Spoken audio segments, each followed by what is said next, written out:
இங்க மாப்பிள்ள எனக்கு இந்த வரன் வேண்டாம் அப்படின்னு சொன்னதுமே எல்லாருமே அதிர்ச்சியாகி, ஏன் தம்பி பொண்ணு நல்லா தானே இருக்கா அப்படிங்கிற மாதிரி மாத்தி மாத்தி கேட்குறாங்க. உடனே அந்த மாப்பிள்ள கோவப்பட்டு, இந்த மாதிரி ஒரு பொண்ணுன்னு எனக்கு முன்னாடியே தெரியாம போச்சு. கேரக்டர் சரியில்லாத ஒரு பொண்ணை யார் தான் கல்யாணம் பண்ணிக்குவா அப்படின்னு அசிங்கப்படுத்துறான். இதை கேட்டு கோவமான அப்பா, எங்க வீட்டுக்கு வந்து என்ன வார்த்தை பேசுற அப்படின்னு அவனை அடிக்க போறாரு.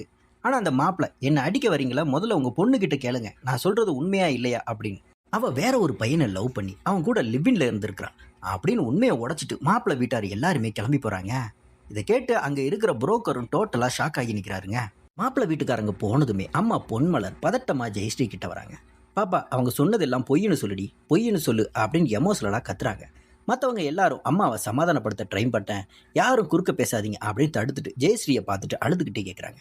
அப்ப சைடுல நின்ன ஹரிணி தாங்க முடியாம, அவன் மேல எந்த தப்பும் இல்லம்மா, அவன் தான் அவளை ஏமாத்திட்டு போயிட்டான் அப்படின்னு உண்மையை போட்டு உடைக்கிறாங்க. அப்போ ஹரிணிக்கு இந்த விஷயம் தெரிஞ்சிருக்கு, எல்லாரும் சேர்ந்து தன்னை ஏமாத்திருக்காங்க அப்படின்னு சொல்லி அம்மாவுக்கு புரியுதுங்க. என்கிட்டே எல்லாத்தையும் மறைச்சு ஏமாத்திட்டீங்களடி அப்படிங்கிற மாதிரி கத்தி ஜெயஸ்ரீயும் அவளுக்கு துணையா இருந்த ஹரிணியும் போட்டு அடிக்கிறாங்க. அப்படி அடிச்சுக்கிட்டே இருக்கும்போது அவங்களால அந்த துக்கத்தை தாங்க முடியாம அப்படியே நெஞ்சு பிடிச்சிக்கிட்டு மயங்கி விழுந்துடுறாங்க. இப்ப எல்லாருமே அம்மாவை பதட்டத்தோட ஹாஸ்பிட்டல்ல கொண்டு போய் அட்மிட் பண்றாங்க. அங்க வச்சு ஜெயஸ்ரீ குற்ற உணர்ச்சியில ஹரிணி கிட்ட அழுகுறாங்க. எங்க கொண்டு வந்து நிறுத்திருக்கீங்க பாத்தீங்களா, இதுக்கு தான் எனக்கு இந்த கல்யாணமே வேண்டான்னு சொன்னேன் அப்படிங்கிறா. அதுக்கு ஹரிணியும், ஏய் வர்ற மாப்பிள்ளைக்கு உன்னோட கடந்த காலம் தெரியும்னு எனக்கு எப்படி தெரியும் அப்படிங்கிற மாதிரி கேட்குறான். ஜெயஸ்ரீ, வேண்டாம், இப்போ அம்மாவுக்கு ஏதாவது ஆச்சுன்னா நான் சத்தியமாக செத்துடுவேன், இந்த குற்ற உணர்ச்சியோட என்னால் வாழ முடியாது அப்படிங்கிற மாதிரி புலம்புறான். அந்த டைமில் சித்தார்த் கால் பண்ணுறாருங்க. நாளைக்கு கொஞ்சம் சீக்கிரம் ஆஃபீஸுக்கு வர முடியுமா ஹரிணி அப்படிங்கிற மாதிரி கேட்க, அவங்க அழுகிற குரல்ல, இல்லை சார், எனக்கு ஒரு 2 நாள் லீவ் வேணும், அம்மாவுக்கு உடம்பு சரியில்லை, ஹாஸ்பிட்டலில் சேர்த்துருக்காங்க அப்படிங்கிற மாதிரி சொல்கிறாங்க. சித்தார்த் உடனே ரொம்ப அக்கறையா, எல்லாம் சரியாயிடும், என்ன ஹெல்ப் வேணாலும் தயங்காமல் கேளுங்க, லீவ் எடுத்துக்கோங்க, ஆஃபீஸ் ஒர்க்கை நான் பார்த்துக்கிறேன் அப்படின்னு சொல்லி காலை கட் பண்ணுறாருங்க.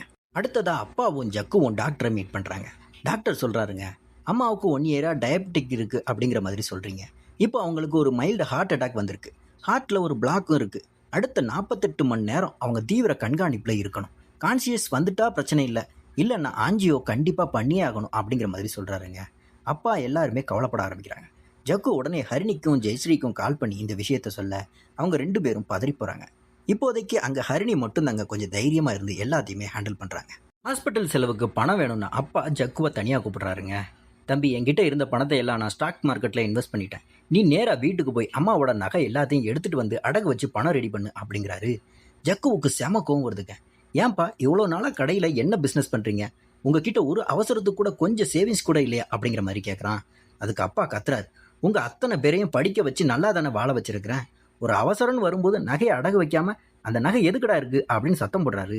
ஜக்குவும் சரின்னு வீட்டுக்கு வந்து சிஸ்டர் கிட்ட விஷயத்த சொல்ல, ஜெயஸ்ரீ ஓடி போய் அவங்க ஆல்ரெடி எடுத்து வச்சிருந்த மெடிக்கல் இன்சூரன்ஸ் கார்டை கொண்டு வந்து கொடுக்குறாங்க. இது வேலிடிட்டியா இருக்கும் அப்படின்னு நினைக்கிறேன், செக் பண்ணி பாரு அப்படிங்கிறாங்க. அப்போ ஹரிணி அப்பா கிட்ட எந்த சேவிங்ஸும் இல்லையா அப்படிங்கிற மாதிரி கேட்க, அதுக்கு ஜக்கு செம பஞ்ச் ஒன்று வைக்கிறாங்க.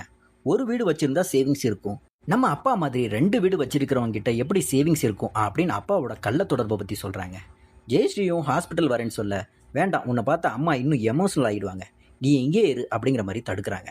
நீ கூட எங்களை ஏமாத்திட்டலக்கா, உன்னை நாங்கள் எவ்வளோ நம்பணும், நம்ம வீட்டில் இருக்கிற அப்பாவும் நம்மளை ஏமாத்துறாரு, நீயும் ஏமாத்துற அப்படின்னு எமோஷனலாக பேசிட்டு ஹாஸ்பிட்டல் கிளம்புறாங்க. இந்த பக்கம் பிரியனுக்கு ஒரு நல்ல ஜாப் கிடச்சிருக்குங்க. அந்த ஹாப்பியோட ஜெயஸ்ரீக்கு கால் பண்ணி, எனக்கு வேலை கிடச்சிருச்சு ஜெயஸ்ரீ, இனிமேல் நீங்கள் உங்கள் குற்ற உணர்ச்சியை விட்டுட்டு ஹாப்பியாக இருக்கலாம், உங்களை இப்போவே மீட் பண்ணணும், வர முடியுமா அப்படிங்கிற மாதிரி கேட்க ஜெயஸ்ரீயும் ஓகே சொல்கிறாங்க. ஹாஸ்பிட்டலில் ஜக்குவும் ஹரிணியும் இன்சூரன்ஸ் கார்டை செக் பண்ண, அது வேலிடாக இருக்குங்க. ஸோ பண பிரச்சனை தீருது. எல்லாருமே அம்மா பெட் பக்கத்தில் நிற்கும் போது கரெக்டாக அப்பாவோட ஃபோன் அடிக்குதுங்க.